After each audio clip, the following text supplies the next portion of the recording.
సినిమాల సందడి అంతా ఇంకా 2 రోజుల్లో మొదలవబోతుంది. First 'Ram Charan Game Changer' 10వ తారీఖున రిలీజ్ అవుతుంది. నెక్స్ట్ ఏమో 'నందమూరి బాలకృష్ణ డాకు మహారాజ్' 12న రిలీజ్ అవుతుంది. వచ్చే సంక్రాంతి పండుగ రోజు 'వెంకటేష్ సంక్రాంతికి వస్తున్నాం' సినిమా రిలీజ్ అవబోతుంది. కాబట్టి పండగంతా థియేటర్స్‌లోనే ఉంటుంది. సర్లే కానీ సంక్రాంతి స్లాట్లు నిండిపోయాయి. మరి నెక్స్ట్ టార్గెట్ సమ్మరే కదా.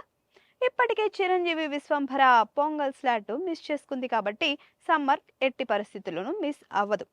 కానీ సమ్మర్ టార్గెట్ చేసిన సినిమాలన్నీ ఏప్రిల్ 10 స్లాట్ ని టార్గెట్ చేస్తున్నాయి. సంక్రాంతికి విడుదల కావాల్సిన Ajith good bad ugly postpone అయ్యి ఏప్రిల్ 10, 2025న ప్రేక్షకుల ముందుకు రానున్నట్లు ప్రకటించింది. అయితే మెగాస్టార్ చిరంజీవి విశ్వంభర చిత్రం గేమ్ చేంజర్ కారణంగా జనవరిలో విడుదల కాలేదు. నెక్స్ట్ సమ్మర్ స్లాట్ కోసం ఆల్రెడీ ఏప్రిల్ 10 డేట్ ని లాక్ చేశారట నిర్మాతలు. అయితే ప్రభాస్ ది రాజా సాబ్ ఏప్రిల్ 10న విడుదల చేయాలని ఆల్రెడీ ఫిక్స్ అయ్యారు. ఇంకా సోషల్ మీడియాలో పోస్టర్ కూడా రిలీజ్ చేసేశారు.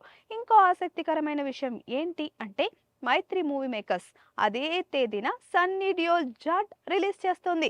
ఇవి కాకుండా సిద్ధు జొన్నలగడ్డ జాక్, సూర్య రెట్రో మరియు ఇడ్లీ కడై వంటి ఇతర సినిమాలు కూడా ఇదే తేదీని లక్ష్యంగా చేసుకుని ఉన్నాయి. మరి అఫీషియల్ గా ఏది ఏ డేట్ కి వస్తుందో చూడాలబ్బా.